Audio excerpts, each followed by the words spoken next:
반갑습니다. 뉴파인 과학을 총괄하는 원장 김훈희입니다.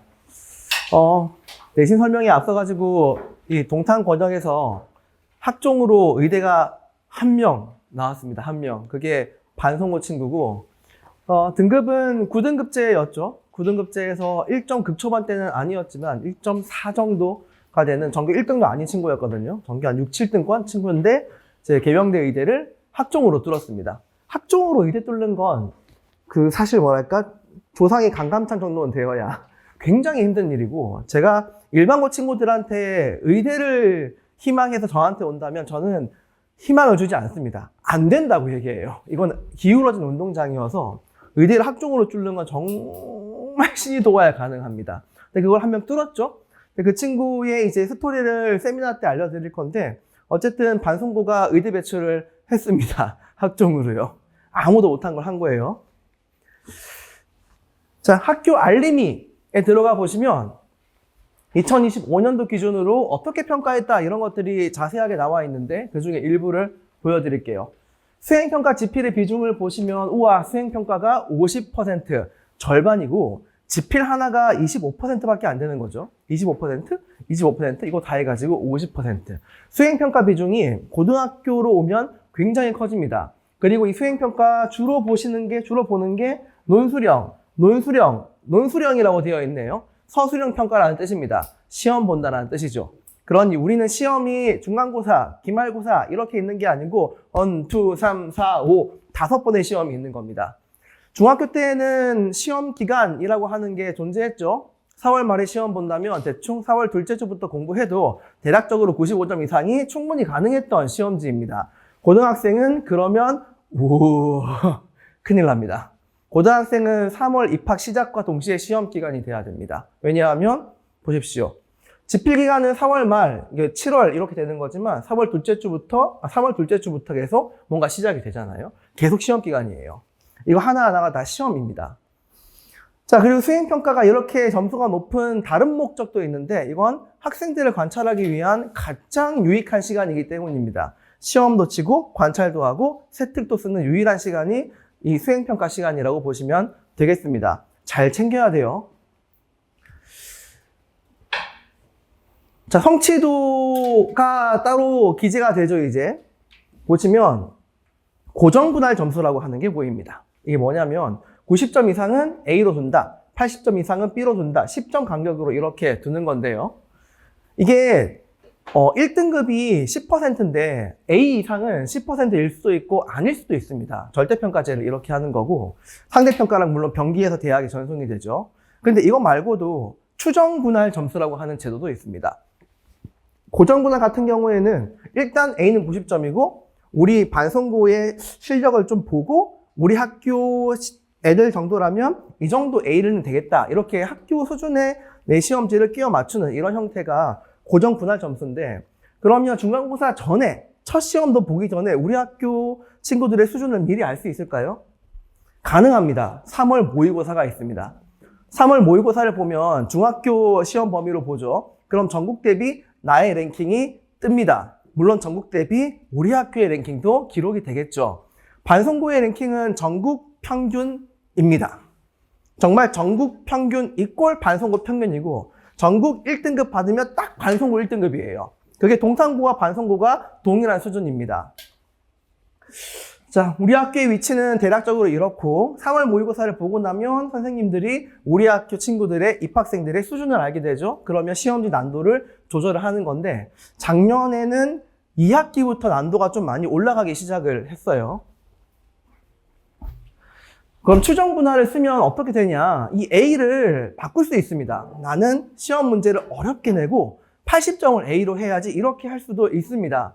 서울 지역의 학군지는 대부분 추정분할 점수를 쓰고 있는데, 동탄 지역의 모든 학교는 고정분할 점수를 쓰고 있습니다. 이게 언제 차이가 나냐면 경희대학교 정시입니다. 경희대학교 정시는 20% 교과평가를 봅니다. 근데 그 교과평가를 볼 때 1등급과 A 그레이드를 같은 점수로 둬버립니다. 그러니 A가 많이 나오는 게 경희대 입시에서는 훨씬 더 유리하겠죠. 동탄 지역은 상대적으로 불리합니다. 추정분할을 할 의지는 별로 없어 보입니다. 대부분 공립학교이기 때문이죠. 사립학교는 추정분할을 좀 많이 하는데 공립학교는 대부분 고정분할을 하고 있습니다. 자, 수행평가를 좀 볼까요? 보시면 어떤 수행평가를 했다 이런 것들이 나와 있는데 지금 이 수행평가가 올해도 그대로 할 가능성이 다소 있습니다. 왜냐하면 수행평가는 교과 내용 중에서 아무 파트나 임의로 골라서 하기보다는 수행평가로 하기 좋은 파트를 골라서 하는 거거든요. 그런 이 작년의 수행평가를 대충 보면 아, 이런 식으로 수행평가를 하는구나, 이 파트에서 하는구나, 수행평가 영역을 미리 좀 체크를 하시고 지금 공부를 하고 있을 텐데 조금 신경 써가지고 힘을 줘서 좀 공부를 하고 이러는 게 도움이 되겠죠? 보시면 논술, 글을 써가지고 내는 거고요. 이거는 실험 실습을 같이 하는 건데 그 장면을 한 선생님이 관찰을 하는 겁니다. 세특용이죠. 수행평가에 교사 관찰 및 기록이 없는 수행평가는 하나도 없습니다. 아이들을 보기 위한 거의 유일한 루트예요. 자, 얘 같은 경우에도 물질, 규칙, 성탐구, 논술, 실험 실습, 교사 관찰 기록입니다. 과학의 기초탐구에서도 논술, 실험 실습, 교사 관찰 기록입니다. 다 글 쓰고 문제 푸는 겁니다. 중학교 수행평가처럼 대충 뭐 만들어와 이런 거 아니에요. 생각보다 공부를 해야 된다. 반송고 통합과학을 좀 볼까요? 수행평가 비중이 큽니다. 보통 40% 수행평가인데 반송고는 50% 수행평가고 서술형, 논술형 평가 때문에 등급 갈리는 케이스가 있었습니다. 수행평가에서 만점 못 받으면 지필에서 만점을 받아도 1등급이 안 뜨는 케이스가 작년에 있었거든요. 자, 그리고 최근 난이도가 계속 상승을 하고 있죠. 이건 수학도 마찬가지고 과학도 마찬가지고 고3 수준의 문제가 대놓고 등장을 하기 시작했습니다. 반송고가 약간 명문고를 지향하려는 듯한 움직임을 좀 보이고 있어요. 학교 분위기 내에서. 이번 학교 설명회도 굉장히 잘했죠. 그 일반고 중에서는 반송고가 제일 잘했다는 생각이 좀 드는데 학교 설명회를. 수시에서 필요한 정확한 핵심 포인트를 잘 찝더라고요. 고급 물리화학, 생명과학, 그리고 RNE라고 하는 RNE라는 키워드를 학교에서 던진 건 반송고밖에 없습니다. 나머지 뭐 언급을 못하겠지만 나머지 이 학교들을 가보면 그냥 활동이 많아요 정도로 끝나는데 반송고만 RNE라고 하는 단위를 다 꺼내더라고요. 어쨌든 학교 내에서 굉장히 좀 신경을 쓰고 있는 모습들이 보인다. 이번에 이제 의대도 보냈으니까 어깨가 이렇게 올라가셨겠죠? 네, 그런 영향도 있을 거라 생각을 합니다. 물론 그 의대 보낸 친구는 당연히 6파인 출신입니다. 4월 말까지 한 10주 정도의 시간이 있는데 그 중에서 심화 개념 성정리, 선생님 반송고가 심화 개념까지 정리를 해야 하나요? 라고 물으시는 분들이 계실 것 같아서 통합과학은 무슨 과목입니까? 수능 과목입니다. 그러니 심화 정리를 해야 됩니다. 언제 또 공부할 수 있죠? 통합과학을 3학년, 2학기, 1학기 끝나고 나면 여름방학 때에는 수시 원서 접수해야죠. 6장 써야 될 거 아닙니까? 그때 정신 없거든요. 그거 끝나고 한 8월 말쯤에 시작을 하게 되면 9월, 10월, 11월 중순 수능 2개월 반 이거밖에 안 나옵니다. 통합과학을 그때 다시 공부하려면 그죠? 한번 정리하는 거 제대로 정리를 해야 되죠. 수행평가 대비는 주교재에 우리 6파인 주교재에 논술형 문제가 가득 실려 있습니다. 수행평가를 애초에 대비하기 위한 장치가 마련되어 있고 반송고는 저희가 이제 5년째죠. 기출 프린트 변형, 이 기출 문제 자체가 5년치 이상 모아져 있고 변형을 이미 해놓은 것도 굉장히 많이 쌓여있기 때문에 반송고 만일 컨텐츠로 한 학기를 다 보낸다고 생각을 해도 과언이 아닙니다. 실전 모의고사는 8, 9, 10회차 정도에는 반송고 기출문제랑 똑같은 구성, 똑같은 난도, 똑같은 시험 문제 개수 이렇게 해가지고 타임 어택을 할 거예요.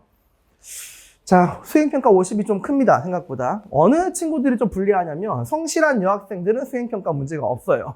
그냥 만점 잘 받아요. 그런데 머리로 공부하는 남학생들 같은 경우에는 여기에서 깎이는 케이스를 종종 많이 봅니다. 성실해야 돼요. 기본적으로. 네, 필기 열심히 하고 성실하고 그러는 게 일반고에서는 머리 좀 좋은 것보다 훨씬 더 강한 무기인 것 같습니다. 자, 이제 시험지를 좀 보겠습니다. 자, 반송고 2학기 1차 통합과학 시험지고 이 정도는 시중교재를 풀어서 맞출 수 있는 문제예요. EBS 개념 완성, 하이탑, 비상교과서 뭐 등등 이렇게 등등 있습니다. 어렵지 않은 문제고 이거 틀리면 네, 답이 좀 안 보이는데 자, 그 다음 이 정도의 문제는 고등학교 2학년 3월 모의고사 이게 중요한 게 고등학교 2학년 3월 모의고사부터는 물화생지로 나누어지죠. 그리고 각각 20문제씩 나오는데 그중에 15문제는 통합과학입니다. 그럼 거기에 있는 15문제 중에서 시험 범위에 맞는 문제를 추출해가지고 변형을 하시는 거예요. 물론 논리는 고등학교 2학년 논리이기 때문에 시중교재 고1 문제보다는 다소 어렵겠죠. 그래서 반송고는 파란색 이런 고2 3월 모의고사가 굉장히 많습니다. 나머지는 그럼 뭘까요? 고3 문제들이 등장을 하기 시작을 해요. 특히 깜짝 놀란 문제가 한 문제가 있는데 반송고가 왜 이러지? 이런 문제들이 있었거든요. 자, 그래서 일단 1등급 싸움을 하려면 요걸 가져가야 됩니다. 빨간색. 왜냐하면 상위권 경쟁은 어느 학교를 가든 굉장히 치열하기 때문이죠. 차라리 문제가 빨간색으로 반이 도배되어 있으면 실수로 2등급 나오는 그런 참사는 안 벌어지는데 그래도 파란색, 초록색 문제를 공부를 하는 친구들은 다 맞춰버리기 때문에 한 문제, 두 문제 차이로 등급이 갈리는 학교입니다. 구경을 좀 해볼까요? 찰칵. 그리고 보십시오. 15%. 이것 빼고 다 맞춰도 85점밖에 안 나오는 거예요. 자, 저희가 문제는 시험지를 걷는 동시에 추적을 다 합니다. 어디에서 나왔지? 이런 것들을 추적을 하는데 뭐 하이탑 통합과학도 있고 비상도 있고 고2 3월이면 몇 년도 고2 3월이다. 몇 번이다. 이런 것들을 전부 다 추적을 합니다. 보시면은 이제 20년까지 내려가는 문제도 있네요. 19년도까지 내려가는 것도 있나요? 여기 있네요. 19년도까지. 대충 한 7개년치를 풀어야 되는 거죠. 시험 범위 자체가 책으로 끝나는 게 아니라 플러스 7개년치의 고2 모의고사, 플러스 7개년치의 고3 모의고사까지. 고3 모의고사까지 가면 가성비가 굉장히 떨어지기 시작하죠. 왜냐하면 3문제밖에 안 나오는데 문제량은 훨씬 더 많거든요. 그런 문제들을 추려서 줄여주는 게 학원의 역할인 것 같고 저희가 그런 것들에 도 같은 사람들입니다. 컨텐츠를 이렇게까지 분석을 다 하니까. 모든 학교, 모든 시험, 모든 과목을 이렇게 다 합니다. 전부 다. 자, 그리고 학교 선생님들이 문제를 출제하시는 게 사실 아니에요. 보시다시피 이런 문제들을 변형을 하십니다. 그냥 문제지 모의고사에 있는 그래프를 그대로 가져와서 조금 추가해가지고 변형을 하시는 정도인데 이 이유는 시험 문제를 내는 게 생각보다 많이 까다로운 일이고 그리고 이걸 창작을 다 하신다면 아마 한 달 내내 창작을 하셔야 될 겁니다. 그러기에는 행정 업무가 상당히 많은 공립학교죠, 우리는. 그래서 대부분의 선생님들은 문제를 어딘가에서 가져와가지고 변형을 하십니다. 그래야 에러 없는 그림이니까 여기에도 당연히 에러가 없겠죠. 에러 때문에 힘들어 하시거든요. 오류가 있을까봐. 대부분 어딘가에서 변형을 하신다. 얘 같은 경우에도 EBS 개념 완성 통합과학에 있는 그림을 사실상 그대로 따서 공장 모양까지 그대로 따서 변형을 하십니다. 이렇게. 보기 밑에 바꾸시는 거예요. 얘 같은 경우에도 고2 3월 화학원에 있는 문제 이 그림까지 그대로 가져다가 쓰시는 겁니다. 요게 압권이었는데 고3 9월 모의고사, 고3 9월 모의고사 산화 환원 문제입니다. 딱 봐도 이거 좀 느낌이 다르지 않나요? 이거는 수능 문제거든요. 와, 이게 반송고에 나왔다고? 처음 애들이 난리였습니다. 사진을 다 찍어서 선생님 이거 보세요, 이거 보세요, 이거 보세요. 자, 근데 반송고에 나온 문제랑 사실 변형도도 거의 없고 진짜 거의 다 똑같아요. 거의 똑같아요. 밑에 보기 빼고는 위에 게 아마 다를 게 없을 겁니다. 조금 손대는 순간 굉장히 에러가 나기 쉬운 문제이기 때문에 거의 똑같이 낼 수밖에 없고 요런 짓을 좋아하는 학교가 화성고입니다. 화성고도 똑같이 내죠. 그죠? 한두 문제는 화성고스럽게 공부를 해야 된다. 1등급을 가져가려면. 그런 학교가 됐습니다. 올해도 그럴지는 모르겠으나 근데 학교의 흐름이라는 게 있기 때문에 아마 시도를 좀 하지 않을까 생각을 하고 있습니다. 생각보다 공부하기 힘들다. 자, 시험 결과를 볼까요? 그래서 좀 안타까운 건 D2 비율. 이 비율은 사실상 수행평가 포함해가지고 50점이 안 되는 거니까 진짜 아무것도 안 한 친구들이죠. 그런 친구들이 27.9%가 있습니다. 그러니까 10명 중에 3명은 아무것도 하지 않는 거예요. 학교에서. 아무것도 하지 않는 거. 그래서 D2 비율을 합하면 그래도 33% 정도. 10명 중에 3명은 진짜 아무것도 하지 않고 그래도 이제 C가 좀 적고요. A, B가 많습니다. 그래도 공부를 하는 친구들이 반 정도는 된다라는 거고, 공부를 열심히 하는 친구들이 10명 중에 2명 정도가 되는 거죠. 이건 절대평가 라인으로 하는 거니까. 근데 우리는 이런 절대평가가 궁금한 게 아니라, 그래서 1등급이 나오려면 이런 게 궁금하지 않습니까? 역추산을 해가지고 한번 만들어 봤습니다. 수행평가까지 포함된 점수이기 때문에 수행평가를 만점이라고 좀 가정을 한다면 1등급은 98.1점, 거의 만점에 가까운 점수가 나와야 하죠. 상위권은 굉장히 치열합니다. 수행평가 만점이라고 좀 가정을 하고 지필만으로는 몇 점이 나와야 하냐? 96.3점. 한 문제 정도 여유는 있겠네요. 그래도 만점 받는 게 안전하겠죠. 이 정도면. 이 컷이 상당히 벌어집니다. 왜냐하면 이 컷은 34%이기 때문이죠. 그러니 1등급이 종합해가지고 1.7등급 이내로 들어와야 됩니다. 그래도 세종대 이상으로 가고 싶다면, 학종으로. 1.7 이상이 되면 여러분의 생기부를 아예 읽지 않을 겁니다. 자, 어쨌든 반송고는 전국 평균이랑 에버리지 같은 학교이기 때문에 명문대를 교과나 학종으로 가고 싶다면 적어도 1.7 정도는 확보를 해라. 1.7이 안 되면 활동이 의미가 없어집니다. 그럼 1.7을 확보를 하고 활동을 하자. 1.7이 안 되면 공부를 하자. 무슨 말인지 아시겠죠? 자, 이거는 자랑하려고 넣은 거니까 읽어봐 주시면 감사하겠습니다. 반송고는 저희가 진심을 담는 학교죠. AB반으로 처음부터 분반을 해가지고 진행을 할 거고요. A반은 저 빨간색들을 잡는 반이라고 생각하시면 됩니다. 그리고 나중 B반 같은 경우에는 파란색까지 확실하게 잡는 반이라고 생각하시면 되죠. 재원생들은 다다음 주, 설날 끝나고 돌아오는 주에 총괄평가를 칠 거고, 비재원생들은 그 시험지를 그대로 테스트를 볼 겁니다. 시험을 쳐가지고 분반을 할 거예요. A반 선생님이시고요. 반송고를 계속 맡아오시던 분이십니다. 반송고에는 도 같으신 분이고, 수업을 어떻게 하는지 궁금하다 그러면 이 QR코드를 찍으시면 수업하는 영상이 나옵니다. 그리고 B반쌤이고요. 마찬가지로 QR코드를 찍으시면 수업하는 영상이 나옵니다. 훨씬 더 엄한 선생님을 B반으로 배치했습니다. 가끔 울어요. 특히 여학생들이 교무실에 불려와서 울고 집에 갑니다. 근데 그 정도로 엄한 선생님이 B반으로 전략적으로 배치를 했습니다. 자, 그리고 이제 두 분의 콘텐츠의 장점이 있다면, 보시다시피 자유스토리 검수를 매년 하고 있는 선생님이고요. 그리고 이제 A반생 같은 경우에도 올해는 이투스 검수진에 들어가서 교재를 검수하는 콘텐츠에 강한 사람들입니다. 자, 지금도 하고 있는 내용이죠. 가장 우리의 시그니처 콘텐츠이기도 한데, 내 손으로 쓰는 개념 노트.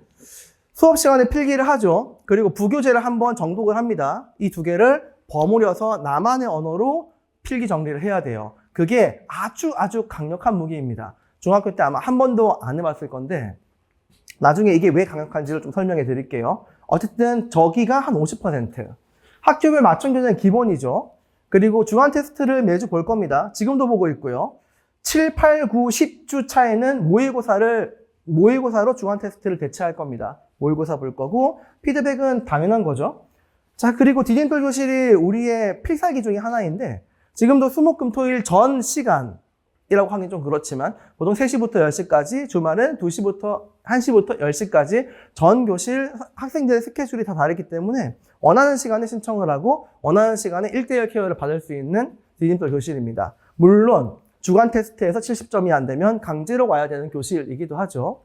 이걸 시험 기간에 되게 알차게 잘 쓰는 친구들이 있어요. 그냥 매일 신청하는 친구들이 있습니다. 그리고 와서 조교 선생님들을 자기 과외 선생님처럼 이렇게 이용을 하는 거죠. 그래서 괜찮습니다. 저희는 다 열어드릴게요.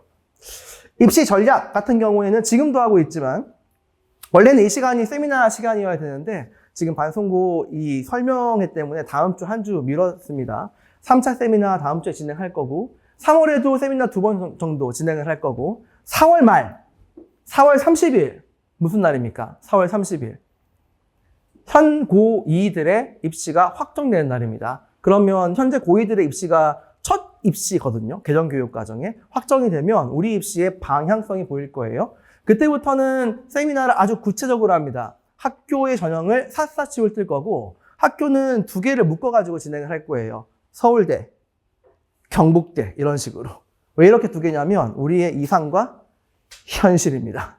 네, 실제로는 경북대 가기 굉장히 힘듭니다. 1.6 정도 나와야 되니까 5등급 체제에서. 자, 이런 순서로 저희가 수업을 진행을 하고, 그리고 과제는 사진으로 찍어서 저희가 검사를 합니다. 3시간밖에 안 되는 우리 소중한 수업 시간을 검사를 하느라고 날려 먹을 수는 없으니까 수업 시간에 하지 않고 사진으로 찍어서 이렇게 할 거고요. 지금 방학 때 하고 있는 수업 중에 일부 개념 노트입니다. 물론 여학생이 작성을 한 거고 도저히 남학생 걸 공개할 수가 없어가지고 예쁜 걸 골라봤습니다.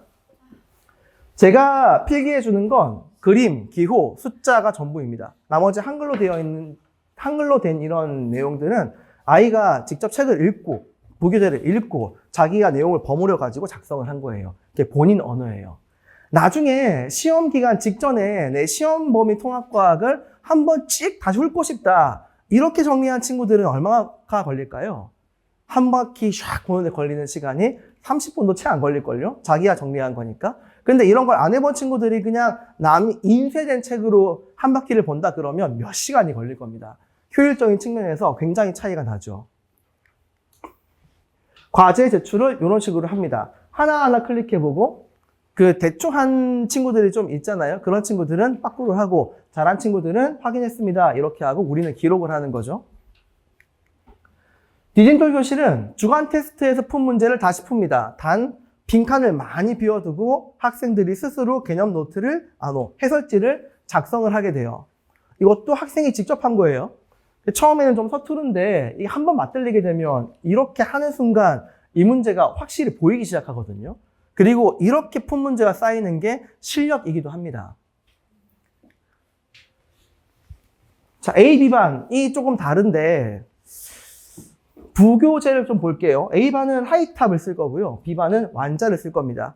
그리고 플러스 모든 반 공통으로 해서 완자 기출픽 교재를 사용을 할 거예요.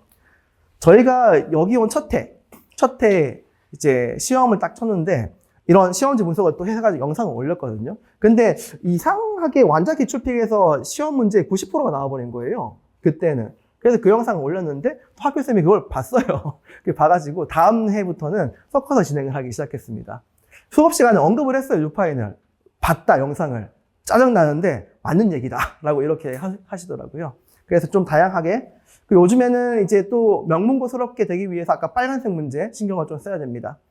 시간은 일요일 오후 7시에서 10시 타임으로 두 반 동시에 개설을 하고, 비재원생 같은 경우에는 총괄 테스트가 아니죠. 입반 테스트를 봐야 됩니다. 입반 테스트를 볼 수 있는 링크는 제가 다 설 끝나고 수목쯤에 정리해가지고 일괄 이렇게 보내드릴 거예요. 재원생 같은 경우에는 그냥 수업 시간에 볼 거니까 기다리고 있으시면 되겠습니다. 자, 그리고 이제 반송구에서 수시를 많이 노리고 지원을 아마 하셨을 건데 가장 걸림돌이 되는 게 한 가지가 있습니다. 반송구에서 가장 무서운 거 뭐겠습니까? 물론 학교 등급 잘 나와야죠. 그것 말고도 수능 최저입니다.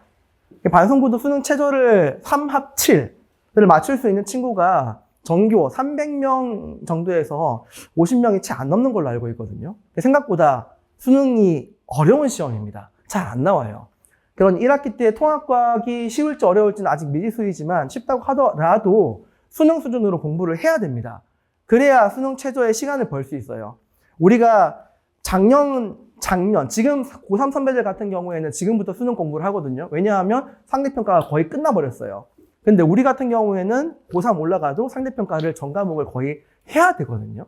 수능 공부할 시간이 굉장히 줄어듭니다. 그런 이왕 공부를 할 때 조금 힘들더라도 조금 어렵게 빡세게 공부를 잘 하는 게 중요할 것 같고, 두 번째는 서울대는 단독으로 연구를 하죠. 입시 연구를 하고, 고대도 단독으로 입시 연구를 하지만 중앙대, 연세대 등등 이런 학교들이 모여가지고 연구를 하기도 하거든요. 거기에서 우리 교과 전형에 대한 게 확정이 거의 된 것 같습니다. 교과 전형, 교과로 100% 가는 게 아니고 이제 학생부를 20%는 정성평가를 하자. 거의 20%로 굳어진 것 같아요. 그래서 교과 전형이라고 하더라도 학생부 20%를 같이 보는 거면 이게 교과입니까? 학종이지, 학종. 근데 수능 최저도 더 빡세게 보겠죠? 왜냐하면 한 학교에 1점 빵빵이 몇 명일 것 같습니까? 반송분 몇 명일 것 같아요? 1점 빵빵. 5등급제에서 1점 빵빵. 대략 5명에서 10명 사이입니다. 모든 학교가. 그러니 1점 빵빵이 이렇게 많은데 교과 평가를 당연히 믿지는 않겠죠. 자, 그러니 우리 친구들은 학종을 준비를 한다고 생각을 해야 될 겁니다. 그래도 학종은 생기부가 들어가니까 등급이 좀 안 나와도 생기부로 잘 갈 수 있지 않겠느냐가 아니에요. 예를 들어서 여기를 커트라인이라고 한다면 등급을 쫙 이렇게 내림차순을 할 거 아닙니까? 그 중에서 아예 여기에 있는 친구들은 생기부를 안 봐요. 그냥 얘들은 합격이에요. 우수한 거니까. 근데 문제는 여기 커트라인에 우두두두두두두 모여있는 친구들이 제일 많겠죠. 이 친구들은 생기부를 보고 우수한 친구를 판별을 해요. 그런데 여기 밑에 있는 친구들은 불합격이에요. 생기부 안 봐요. 아무리 잘 써도. 일단 등급이 나와야 돼요. 그 등급이 아까 말씀드렸지만 인서울 명문대 세종대를 마지막으로 하는 기준으로 본다면 약 1.7 정도는 나와야 돼요. 아시겠죠? 1.7이 나온다 그러면 이제 생기부 준비하자. 안 나온다 그러면 공부를 하자. 공부가 제일 중요합니다. 자, 전 여기에서 마치고 이따 끝나고 다시 질문 타임 받을게요. 감사합니다.